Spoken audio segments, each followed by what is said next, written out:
You went through something that is probably every artist's nightmare, like losing your sight or losing your sight to the point where it's affecting your work in a dramatic sense. But you came out the other side and thrived, and you have a really good positive outlook about things. I had moved back. I was living in Philadelphia at the time. I had moved back to the city, and my dad had passed within a week of me coming back. I remember getting a sketchbook the day after the funeral.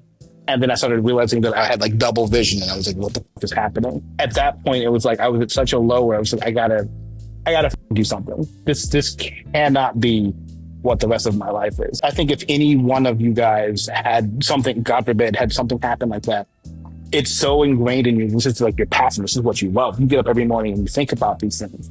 I knew from 3 years old that I wanted to draw. Health is going to hold you back. Life stuff is going to hold you back.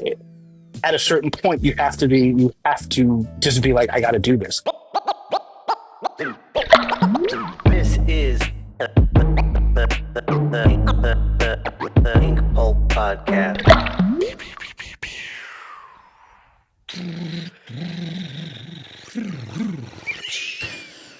Man. Eric, welcome to the Inkpulp podcast. We're just trying to set Eric off on the right foot by annoying him a little bit at the beginning. The thing is, I don't mind it. I don't mind it when it's the three of us, but we got a really esteemed, well-celebrated, well-to-do guest. And you guys are just acting like kids spitting on a wall, It's so weird to me that you can't conduct yourself with a little bit of professionalism while Taurin is here. Let's not sidestep it. Taurin Clarke, ladies and gentlemen. I'd run down his list of things that he's been involved with lately, but the ones that I was just telling him this offline before we went live, there are only a handful of people whose work I admire and get me going. And I often use the litmus test of when I see it on social media, I get upset, visibly. I get angry, my kids are in danger. That level of I'm going to punch somebody and if you're near me. Anyway, no, jokes aside, Taurin, congratulations on all of your success. And I know it's ongoing, and I don't think we've seen your best, but dang, from what we've seen, it's pretty dang impressive. So thank you for joining us. Thank you for being here. Oh, man. Absolutely, man. You guys are humbling me. This is the pyramid of draftsmen gods. So, Eric has been one of my faves for at least 10, 15 years. So I'm humbled, man. You guys are amazing. Right. Thank you for having me on. Yeah. Thank you for making time. And also, people joke around, and I think this was something that happened a year ago. Somebody told Matteo that is hey, I love you. I love you guys. I know Shawn. You guys are the ones with the beards. And then they point to me and go who's the black guy?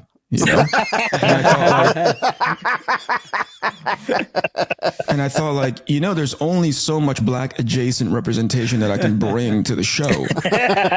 I'm so glad that we have a legitimate. I'm always here to represent for the coalition, in case you were wondering.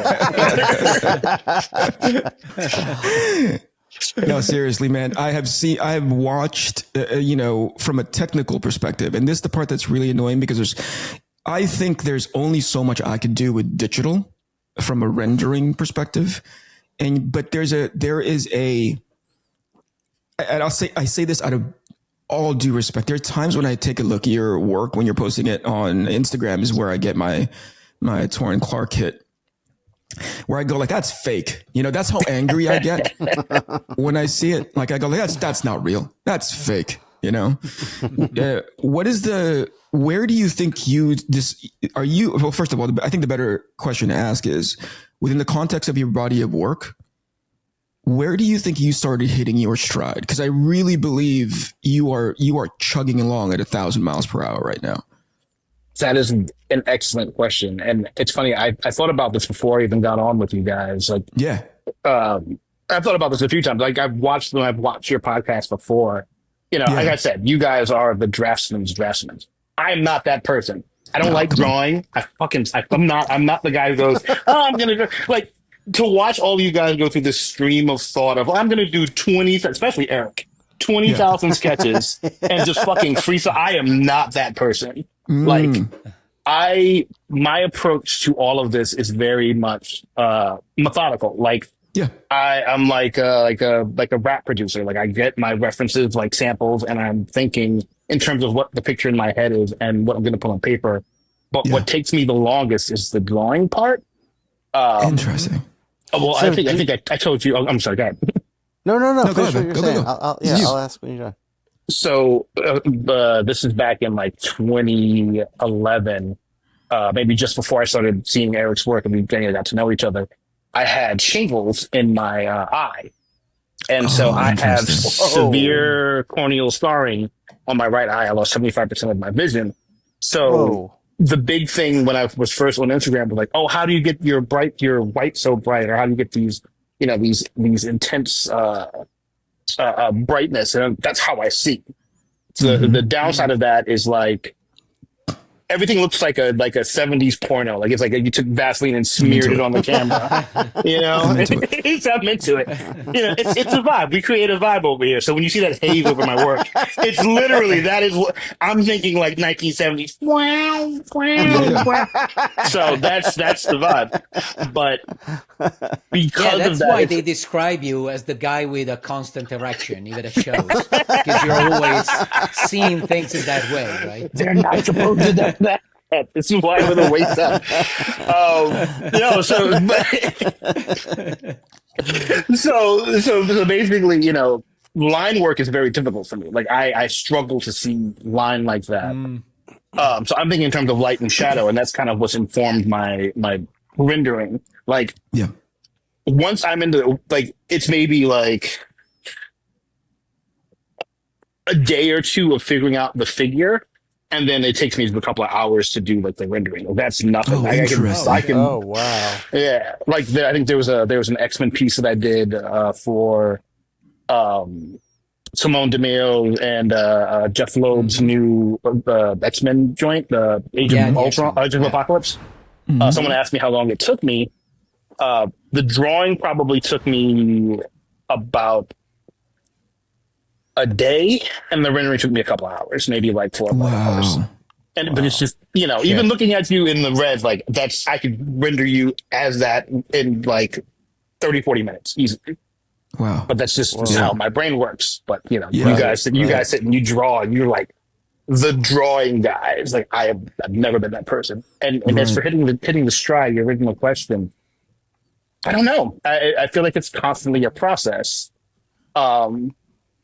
I'm lucky enough to have had such a breadth of work in such a short amount of time, where I can take on projects that challenge me in a way where I feel like I'm getting better. Yeah. Like my first stuff, I was still really struggling. Like with Miles Morales, I was really struggling with what's printable. So it was like I would do these covers that were super moody and dark, and Marvel's printing isn't the same as some other printers. Sure. And sure. it prints a little bit darker. Like printing is not, as you guys all know, it's not a exact science. Right. So I was getting back these covers that were just mud, and my editor was like, "Do you want a little help? Maybe another like colorist?" I'm like, "No, I gotta figure this out." So eventually I figured it out. So then I'm on the Flash, and the Flash is like bright, and I'm not doing these dark covers, so I'm getting the contrast. And then it was Power Rangers, and I'm like, all right, so now I have to keep a little bit of photorealism in there. And with each book, it just kind of like, kept going. Yeah. And now I don't want to say I definitely don't feel like I've hit a stride. Like I feel like with every new level of skill, I still don't feel like, I'm like that anything. There's a different level of learning curve. Like I'm slower than I was when I first started, but it's because I'm thinking in terms of trying to get a illustrative realism without being photorealistic. Like I'm thinking like a Jack Davis in the back of my head, like Nice. I love that kind of stuff where it's like this is too real, but without being like why don't you take a photograph of the shit? You know what I mean? Right. Can I That's you what- in there? Yeah, you. Oh, absolutely. We just have a whole erection conversation. Yeah, I guess. Sorry, kids. we have erection conversations, but don't curse. You know what I mean? Wait. Matteo, what did you just say? Did you drop a joke? Did I miss it? Oh, I said you have to. It's mandatory. Yeah. Oh, okay. To be considered on the, and then, you know, by no means am I saying like hitting a stride. It doesn't mean that trajectory wise, it's still not going up. You know what I mean? No, I no, I think there's get a point.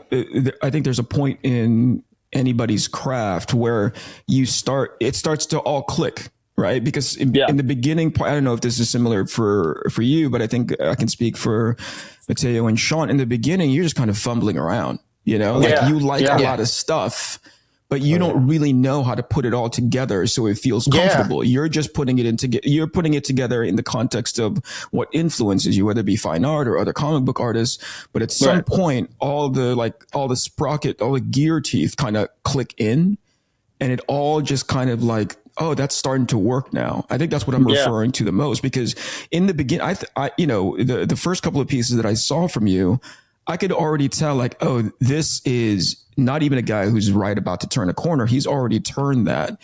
And I think if I'm hearing it correctly, it was just the volume of work that you were getting, because now you're getting to apply it. Right. That repetition, that sort of like going into the mode of like, okay, I'm no longer training. I'm actually out here performing now. And I'm getting an opportunity to like, not just flex the technical part, which is like, this is how you render a helmet and plastic and cloth. And here's what the lighting is. But you're also starting to think of things in a more sort of like, how do I deal with this composition now? Because there's like 5 people in the shot, and if I render them all plastic, then it's just going to all kind of bleed together and it won't make any sense. I think it's that kind of stuff that's super fascinating for me to hear about when it comes to artists in their particular journeys, whenever they're, you know, now they're getting work, and now it's you can't spend 6 weeks on one image anymore. That's exactly it. Cranking, you know? Yeah. I feel like that's a great point too.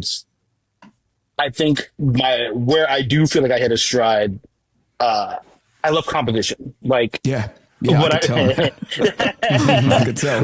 You know, as someone who does, I don't want to do the drawing part at all, but I love the, and you guys are all probably around the same age as me. Remember Shrinky Dinks? Yeah. Oh my God, yes. So when you had the Shrinky Dinks, in Italy, it's called Shrinkio Dinko. I think it's called.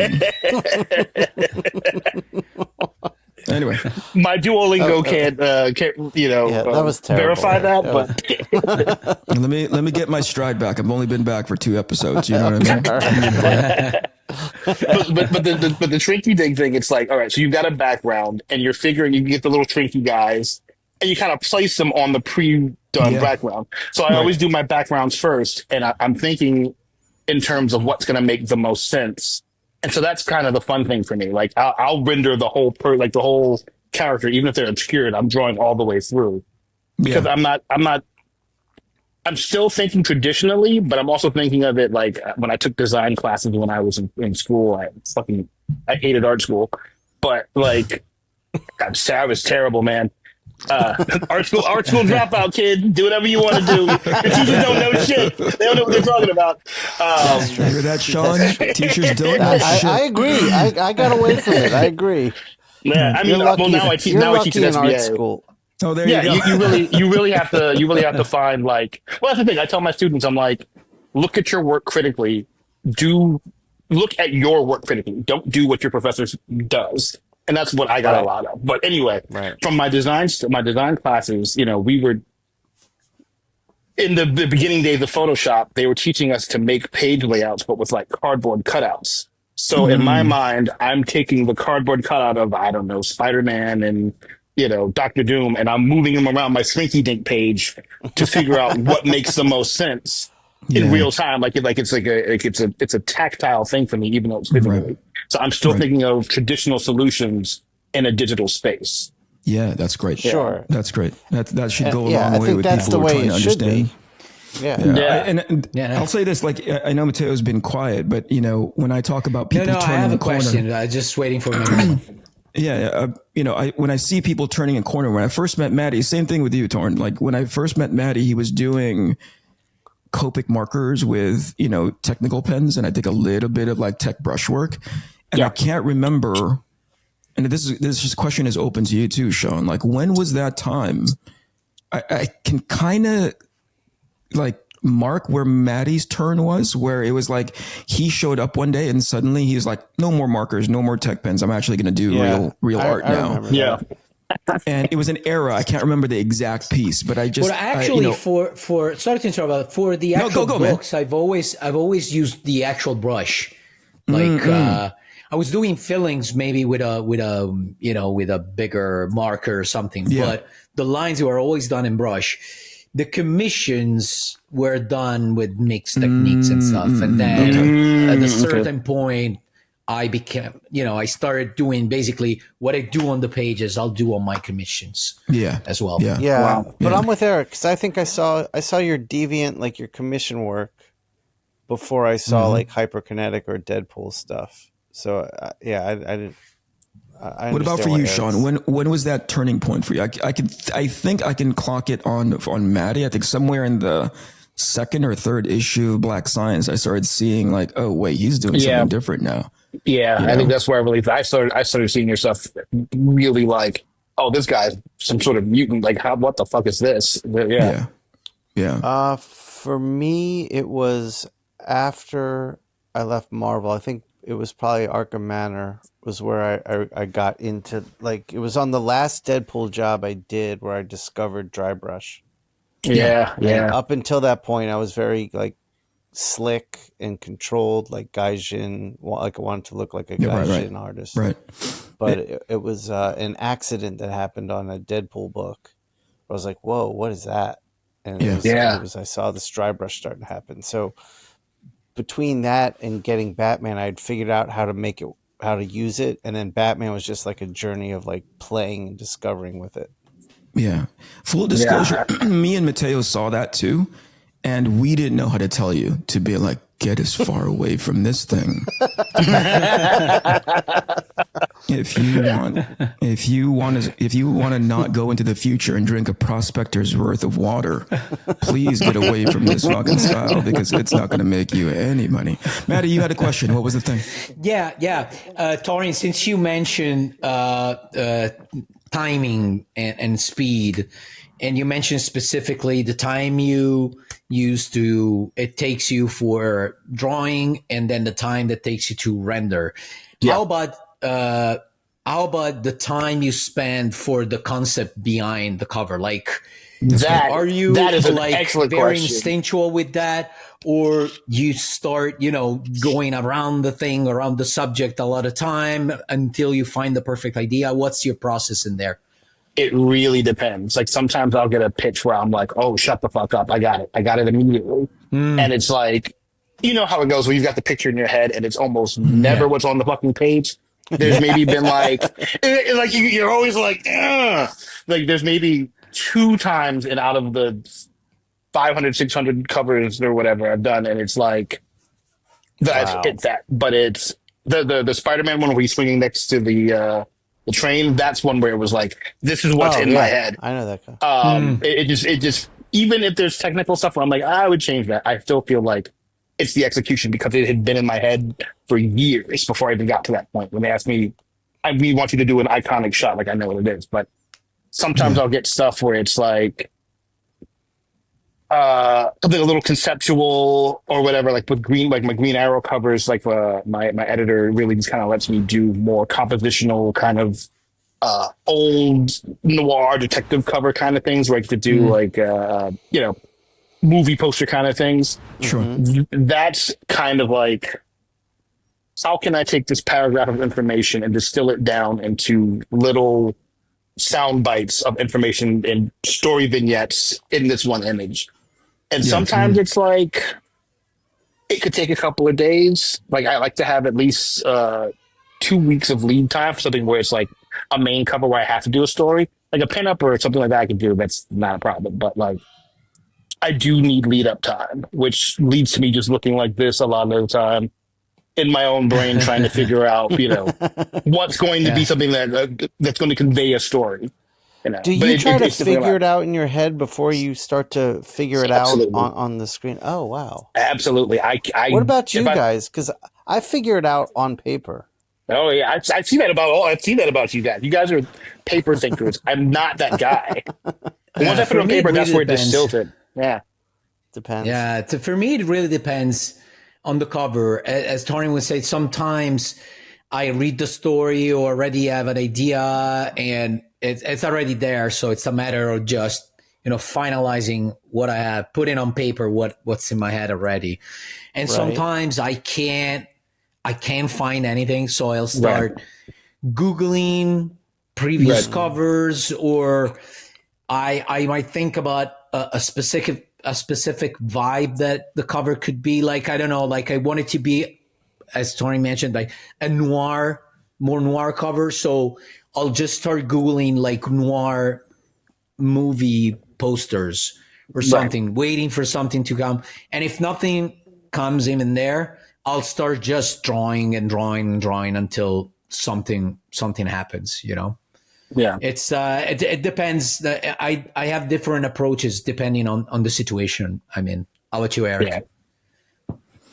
I'm sorry, I'm not paying attention. I'm literally just looking through Google and looking at Taurin's like images and just being like, I haven't seen 75% of these. I am not I'm not being diligent about looking through stuff, man. But like, this is would you consider this, Taurin, a constant, like the amount of work that you've output at this high level, and high execution? Why is it that in my head, you said 10 years, right? Since you and I started talking a little bit. Yeah. Less than that? More than that. Because we got to the point where like we were friendly enough to ask for an art trade at that point. So we knew each other probably since like 2013, maybe. To be fair, I'm pretty unabashed about me like just randomly asking people I don't know for art, So right. That doesn't count for anything. Right. But we'd also been chatting, so it was like, Yeah. But this is 10 years. I'm going to guess it doesn't output it in chronology, but this is a ton of work, man. In 10 years. Yeah. Oh, no, I mean, the stuff that you're probably seeing isn't even the stuff from before that. This is all like, all my published stuff was 5 years. Yeah. I broke in 2020 in the comics. Yeah. Holy mackerel, man! You are. Again, the part that blows my mind, and let's transition this into the what do you call it? The Kickstarter you're going to be doing, like the book you're going to be doing. The part that blows my mind is that in that it's like you blink and it's 5 years. You know what I mean? Yeah. But I still feel like the new guy. and quality that's really this high, that at this level. I'm like, holy cow. And not many people have that, like ready to go versions of your work at that professional capacity, But you know what that is. And I really want to speak on that. So I was telling the guys before you joined. So I had a day job. I had my 9 to 5 and I absolutely hated it. I hated every second of it. Yeah. And my dad passed away in 2011. This is like right before I lost my vision. And I hadn't drawn for 10 years. I had dropped out of art school when I was like 21. And my dad was like the biggest proponent of like me doing any of this stuff. Like, I went to the High School of Art and Design here in New York where, wow. So that a fun story.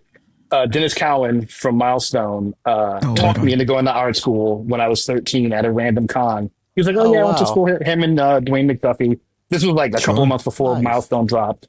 Sure. And it was just like, everyone who's from New York went to the High School of Art and Design, like Ramita, Plastino, Joe Mad, like all of those guys. Like from any generation, you've got at least 3 or 4 A&D guys.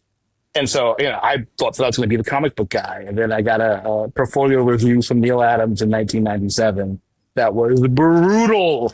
Yeah. But he was so right.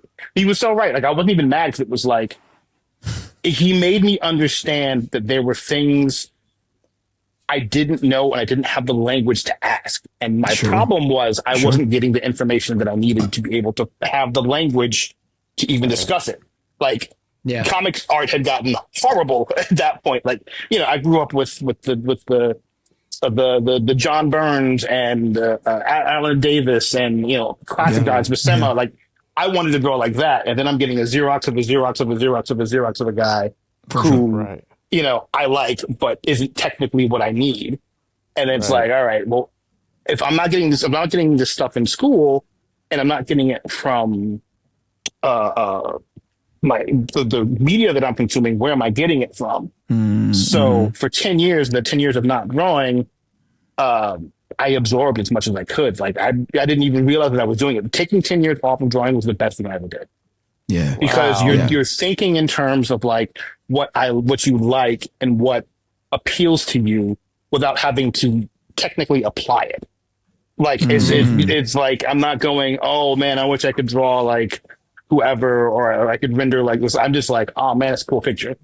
But in my back of my mind, my mental library is like, you're gonna need that later. You know, so Right. it's Right. it kind of Yeah.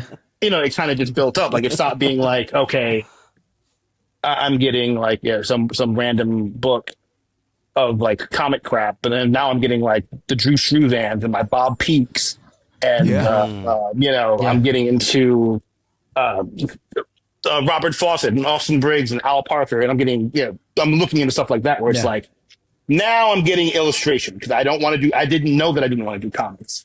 I knew that I wanted to draw. I knew I wanted to be. I knew that but I didn't have the verbiage for it. So after 10 years of this, by the time I was meeting you, like I'm dealing with having to relearn how to draw because I was a very liney kind of guy. Like I would do like I wanted to be Art Adams, man. I really did. Sure, man. and there's still a lot of the DNA of what he does in my work. And then it was Travis Charest, however it's pronounced. Yeah. Oh my God. That was like, I tried to be a clone so badly and then realized I'm not good enough to do anything remotely like this. But, with the vision stuff, I had to learn to draw again from scratch. So when we started talking, Eric, it was like, I can't see line work the same. I'm dealing now in light and shadow. And so that's where you were getting all of those, like, you're seeing all of those Copic, heavy contrast kind of things. Sure. Yeah. Because that's how I see.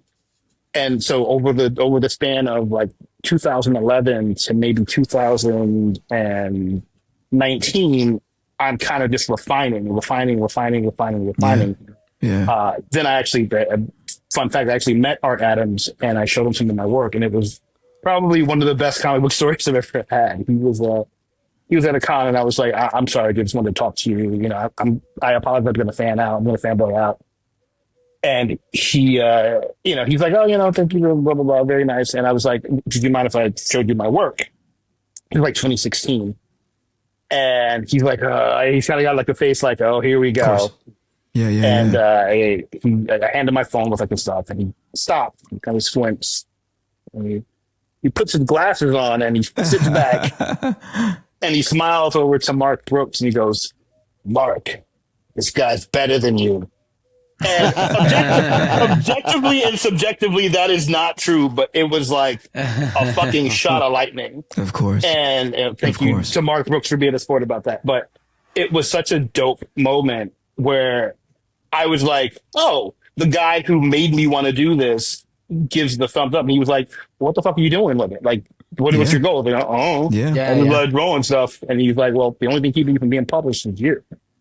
So that's when I started working digitally and kind of like trying to refine. It kind of gave you the authorization to basically flourish officially. Yeah. Because I was doing it for myself. More or less the same thing happening to myself, like to me. Yeah. With Sergiotopi instead of dude, but it was more or less the same thing. So I would have lost my mind. That's amazing. Yeah. Absolutely. I was seeing myself in your story, so it's great to hear that somebody else has the same experience. I wanted to add something to what you were saying before I catch you were saying you're speaking about the time between 2011 2010. And you use the term refining. Yeah. So in that period, were you just studying? Were you drawing by yourself? Were you just or you were drawing it all, just studying, and that's it? What was going on in those years? So from 2001 to 2011, I wasn't doing anything. Well, I was doing music, and I had a brief rap career, which is a whole other thing. That's a whole other story. To the people who are watching, I want to hear this. Can find any of that stuff.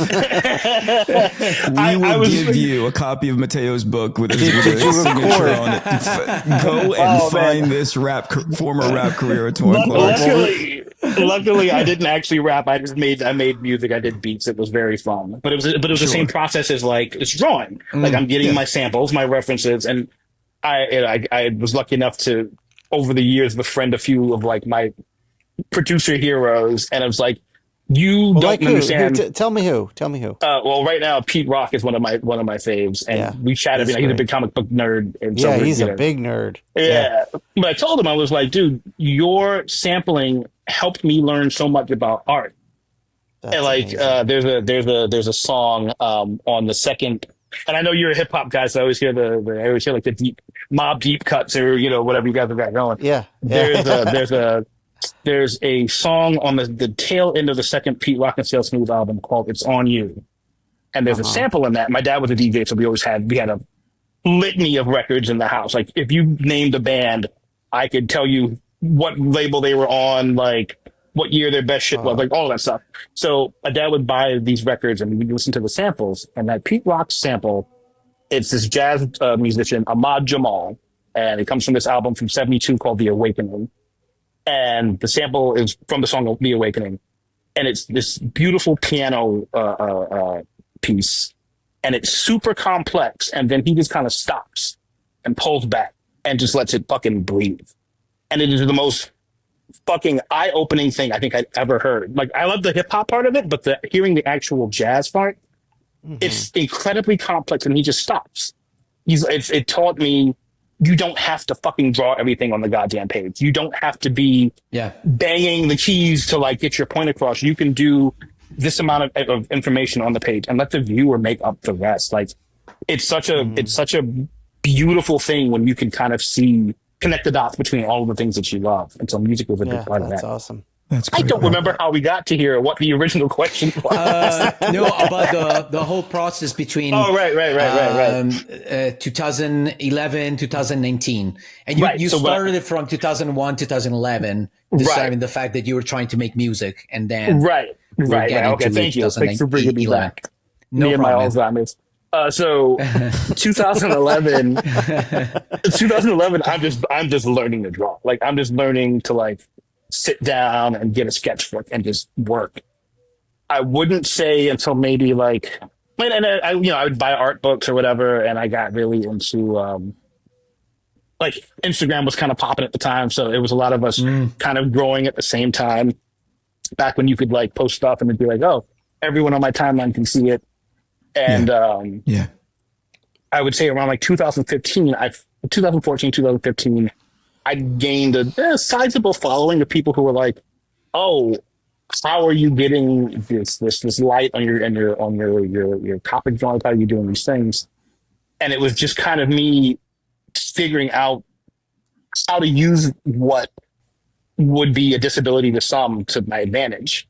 There's a Dazzler piece that I did in maybe 2013, 2012 that really summed up exactly how I saw it at the time. Like it's healed a little bit, but like if I were driving, like if you're in a car and you're going down like the road, it's like a misty night, you see like the kind of like the bloom on all the lights. For me, it would look like check marks. Everything would look like this check mark because of the scarring. Wow. It would curve the light. Oh shit! And it was super intense. Like I couldn't look directly at any light. Like it was just like, why are you wearing your shades inside? Because I'm a fucking vampire at this point and I can't see anything. So trying to apply that to the page, reassessing what eye to brain to hand can do. That was the refinement. And then once I got to a point where I felt like anatomy wise, my stuff was getting better. I struggle still with like, because, you're dealing with like depth perception, getting a lot of symmetry is difficult. Which is how the digital part of it kind of helped. So I was like, all right, I can do this on paper, but I'm faster if I do it digitally and it's more polished. So I started working predominantly digitally in like 2019 after, 10 or so years of just reading books and just drawing day by day. Started doing commissions, and by the time Marvel hit me up in 2020, it was I had a sizable portfolio of stuff that was like, here's some traditional, but here's the polished stuff that I know my fundamentals. I could do all the things that you need to do to tell a story on a page. And Yeah. even if I don't think it was that great, the guys at Marvel were like, "This guy's got potential," and that's Sure. kind of it helped. It helped a lot. Yeah. All right. Speaking of, let's do some little bit of housekeeping. You've got a book that's gonna is it right by the time this episode goes live, it'll coincide perfectly with the book that Taurin is releasing, right? Shawn, talk about that for a little bit. Yeah. Go ahead. It's the Marvel Art of Taurin Clarke. Is that the correct title? That is the correct title. And so when this is out right now, when you guys are listening to this, Taurin's Kickstarter is live. So we will definitely have the link in the description. In the description, so y'all can get it. But Taurin, tell us about the book. Oh man, I wish I knew what to say. So it's 184 pages. This is the worst sales pitch. It's 184 pages of Sold. You love pages. You guys love pages. Go get the pages. You love pages, right? It's 100 some odd. All the kids love pages. I got 100 of them. It's basically the entire breadth of my brief career with Marvel, and it's got all of my stuff from Miles to Deadpool to Captain America, Silver Surfer. I got Holy cow. quadrillion variants. My X-Men stuff. There's some. I would say. Is it all finished pieces? Is there process work? There's some process. There's some process work. Awesome. There's a lot of Awesome. There's a lot of stuff that hadn't been released before publicly. Great. Oh, then that's there's some trading card stuff that you might have missed. Some licensed work that might not have been on people's radar at the time. There's a lot of hidden goodies there, but it's an interesting book. Is there rhythm parts when you talk about the process, or is just visual? It's just a visual. It's just a visual. Mm-hmm. Yeah. Yeah. That's really good. Really cool. That's man. coming from a So, place that Matteo believes that sorry, people no, I care just wanted about to say- what he wants to talk about. You know what I mean? Like, I think we literally started to run out of space, but that I kind of would have loved to have done that, but people love Matty based on, number one, his art, his growth in art, and obviously his technical skill. Matteo at one point was like, maybe I should write a little bit of something in my sketchbook. And me and Shawn were doing it. No, man. Don't ruin it. It's good to have friends who encourage you and shoot you down when you this is an amazing roller coaster ride that we're on right now with the visuals for this sketchbook. Why do you want to have a bullhorn blaring words? You know what I mean? Just let us experience the ride. Okay, so 100 some odd pages. It can sound like, well, it's called the Marvel art. work primarily, right? Yeah. Can we ask, just from a personal perspective, because again, the past 10 minutes I've just been cycling through a lot of your work. This is not included in the Marvel work, but this is the one where I was like, oh, this fucker's fake, right? Which is there's a VR Troopers cover that you did. I don't know how recent this is. It's recent. It's been a couple of months. It makes me so mad. This is the one that I was like, oh God, I adore this upshot, first of all, right? This is some of the, and then the rendering.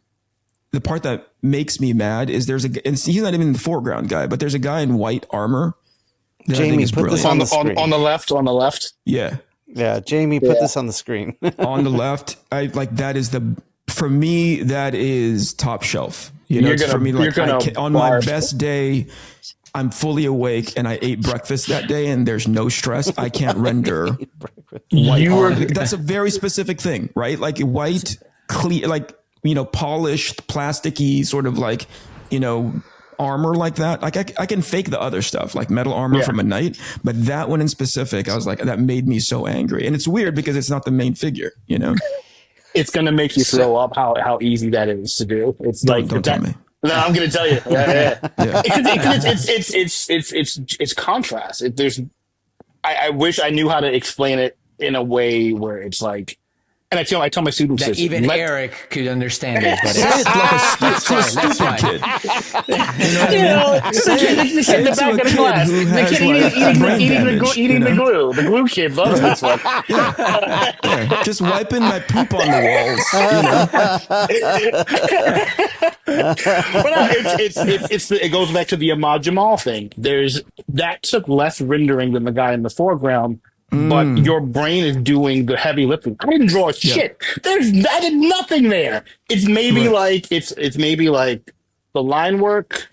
I think an overlay of like maybe a purple darken layer, maybe a little bit of airbrush, and then it's just a highlight of white. Like there's nothing going on there. I think that's my point, right? Which is like a lot of people will get hung up on the over rendered stuff because they know what a technical feat it is, right? It's in that subtlety where you go, you don't have to do a ton. And it sells so much, right? I think that's where, like, for instance, I went through Mr. Freeze recently. By the way, Jamie, cut this part out because I'm about to fucking compliment Maddie, and this is not good. So I looked through Mr. Freeze. You're getting fonder and fonder of my Mr. Freeze. It's because I'm doing a lot of internal reflection to go like, why do I hate so much? And I want to proof it. Like this is why I hate. I relate to this. Yeah. So I was looking through, it's a simple thing for Maddie. Like there's stuff that he actively leaves out that makes the piece sing so much better. And this is the honest, genuine truth. And it's Dave Stewart that did the colors, right, Matt? Yeah. Okay. So no disrespect to Dave, but in my honest opinion, leave the color off of Mr. Freeze. It's so beautiful in black and white because of the emission. And I think that goes back to what you're talking about, Taurin, which is like, I didn't do much on there, but you did just the right amount to sell that volume. Number one, right. Number two, the material, right? And obviously in the drawing, just the pose and the upshot, because that's a challenging spot. Yeah. So to go back to your, Marvel book, I think if you're coming at it from I'm a fan of Taurin's, I want to collect his body of work, right? Here it is in concentrated form. It's partitioned in such a way where it's just the majority of it, if not all of it, is Marvel. There's value to that, right? Go support this guy's Kickstarter. It's going to be freaking amazing. It's going to go a long ways into helping his body, his art and his forward momentum. But if you're an artist, there is so much learning that you can do from a book like this. If you don't get hung up on, look how fucking cool this is, and I wish I could render everything. It's everything that we've been talking about, not just in this episode, but in the past, which is, why does that work? Right? Ask yourself, why is that working? Even within the context of what you're talking about, Taurin, which is like, here are my limitations. I work within the context of those limitations. But ultimately, there is a product that's being produced, an image that's being output, where you go, why does that work so well? And if you can approach it, and I think there's something scholastic, there's something academic about your work, where I'm like, I walk away learning a lot, not just from a rendering perspective, but also like, there's a what did I just see? I cycled through it and I'm like, compositionally. It was the Scarlet G.I. Joe cover. Oh man, it's Storm Shadow, Scarlet, and I can't remember who was on the right hand side. Jinx. But you put the what do you call it? The ninja logo in the background.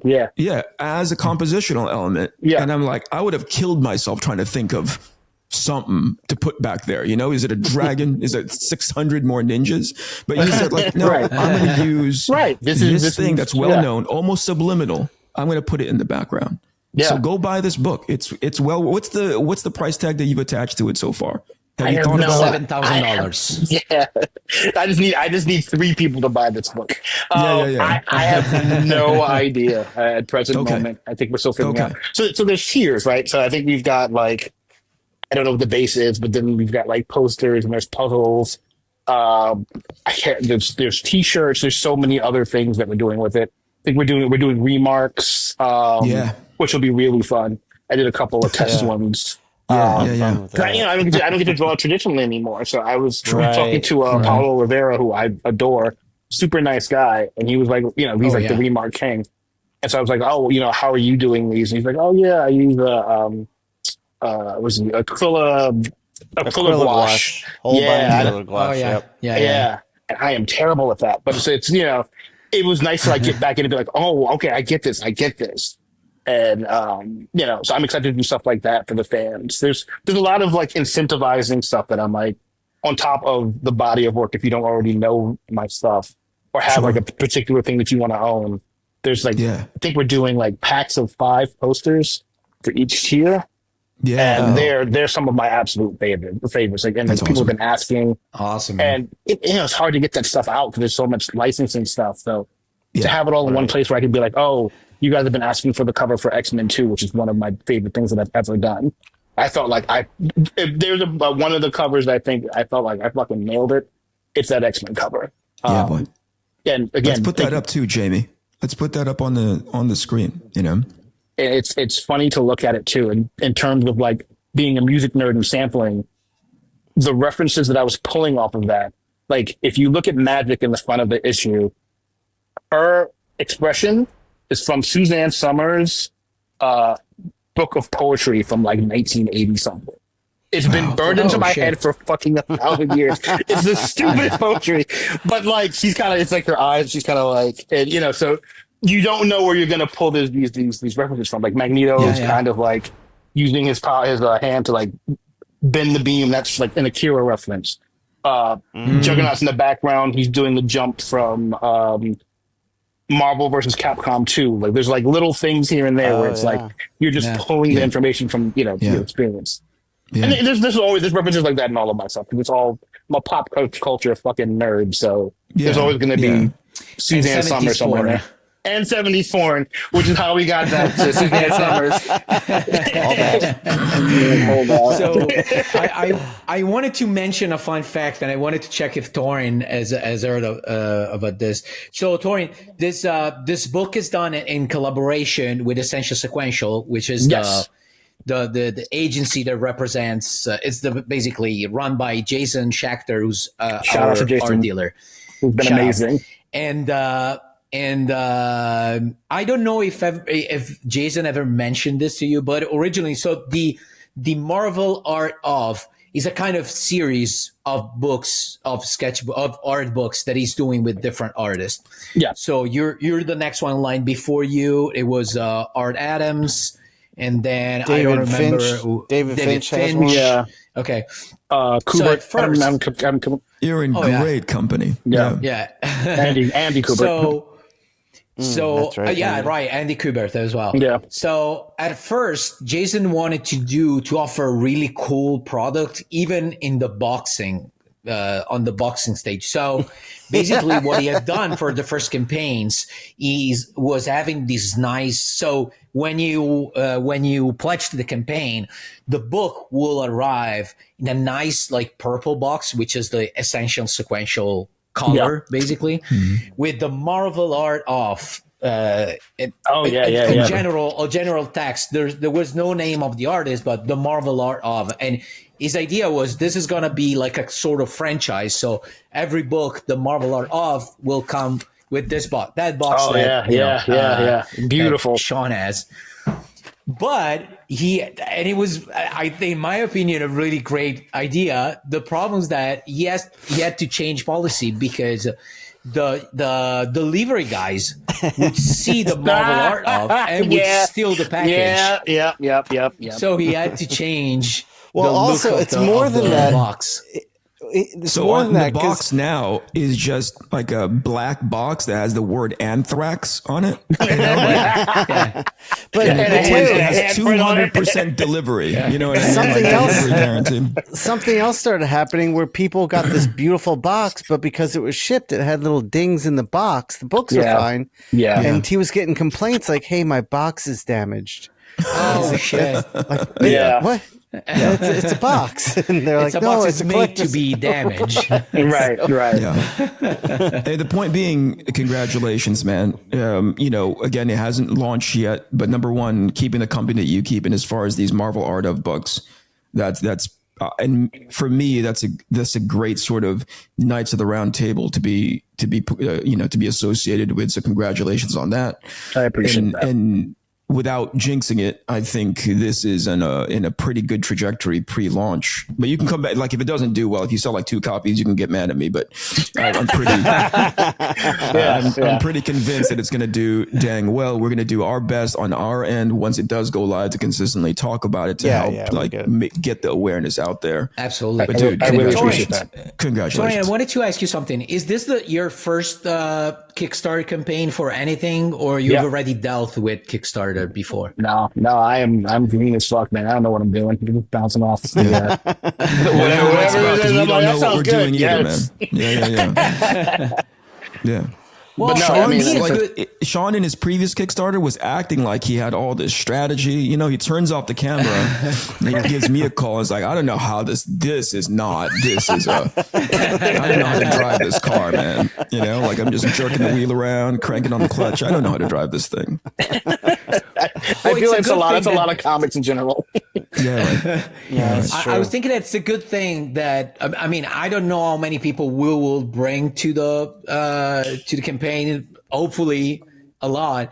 But it's a good thing that this episode comes out in or more or less mid-August, which is more or less when the campaign like starts to slow down a little bit. Mm-hmm. So you will see that week 2 and 3, the rhythm of the campaign is gonna slow down and go back up in the final week. So Okay, that makes sense. If you accept suggestions like weeks 2 and 3, that's where you gotta push. Because the first week, like everybody's gonna, want to scramble. It's so it's gonna be great no matter what. Yeah.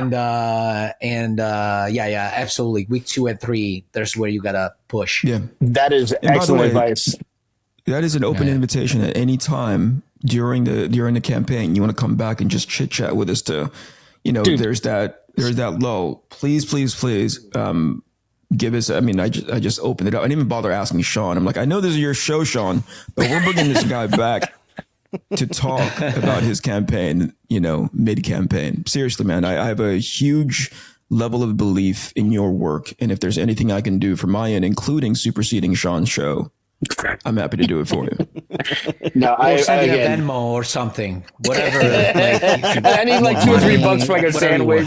But no, I mean, you guys are the Mount Rushmore of just comic draftsmen. I seriously, I look at this podcast, I look at your work, or your body of work, watching the growth for me, especially at the times where I discovered each and one of your works separately.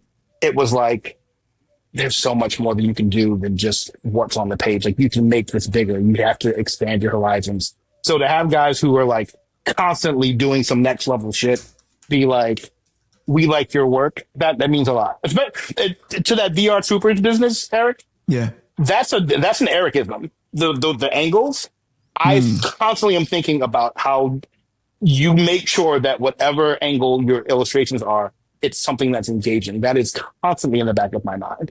That's very kind. So I appreciate you seeing the stuff and yeah, I think honestly, I think Eric's had that effect on almost every artist. I think a lot of artists will think when they're laying something out or figuring out a composition, like Eric would make this camera angle really interesting.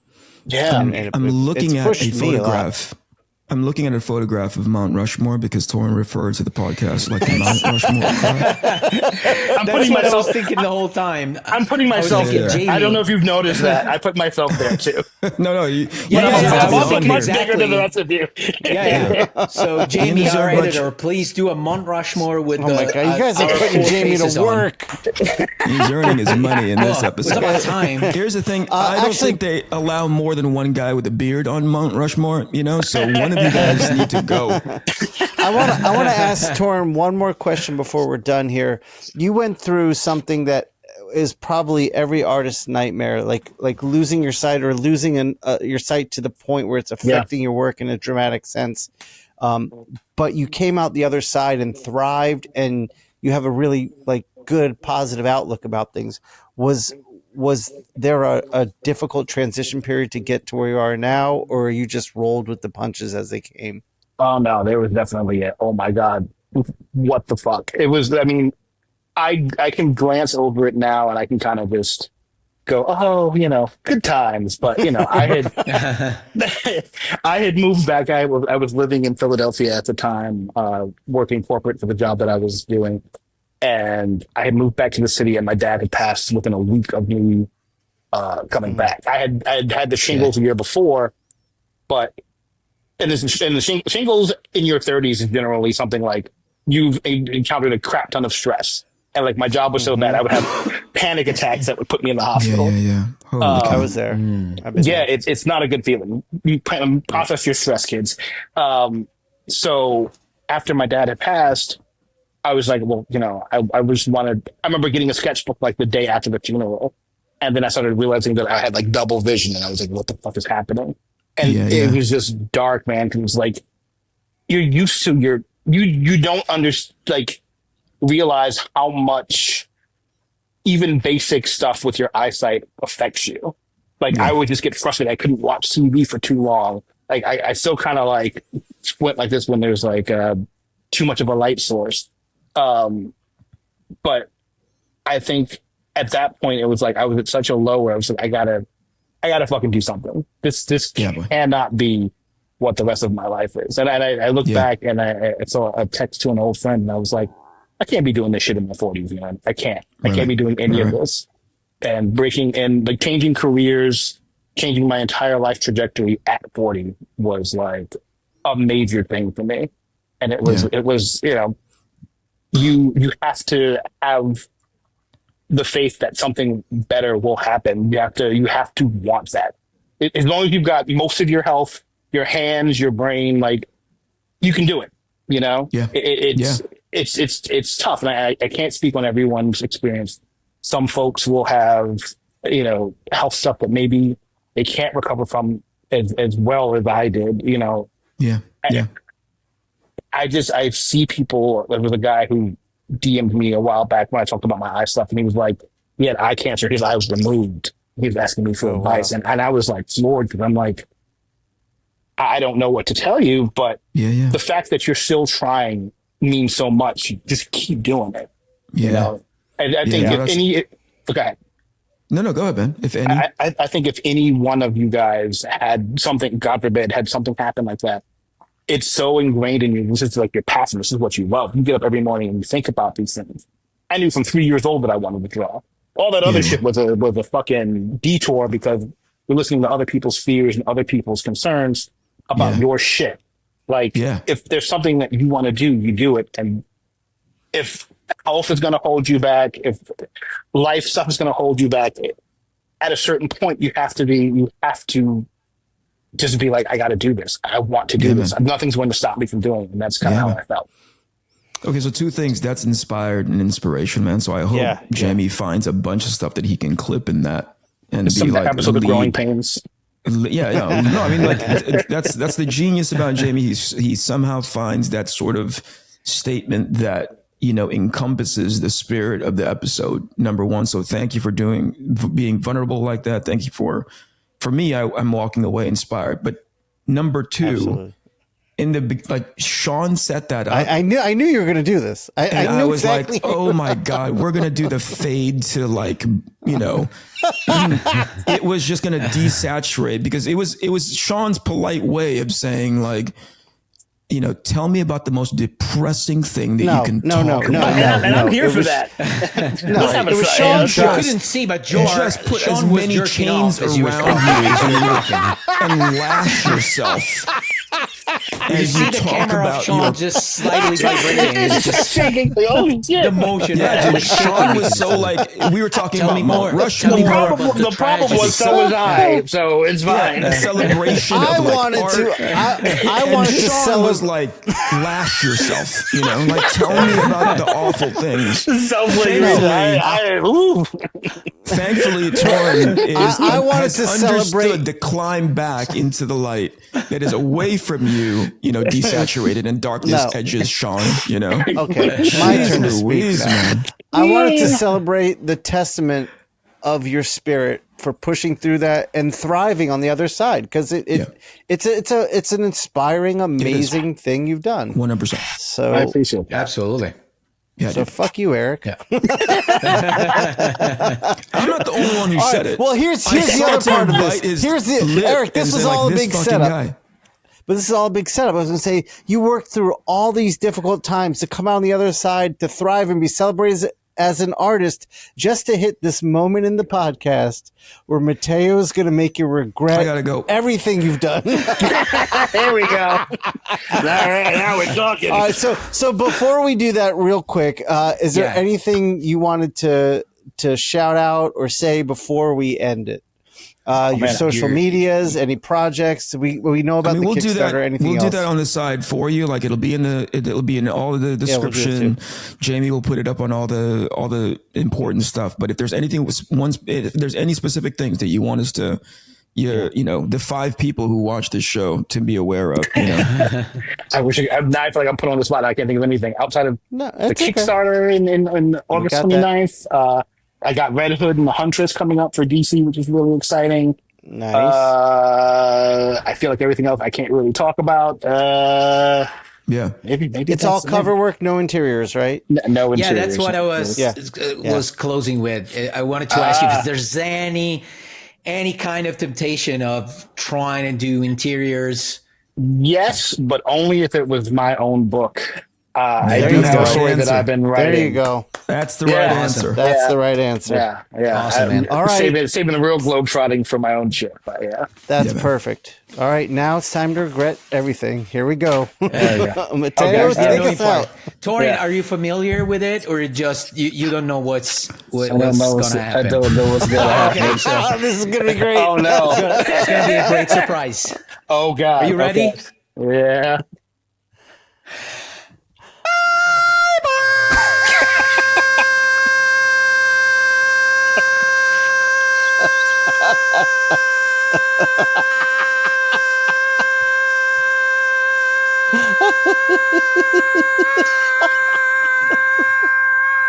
I fucking hate this.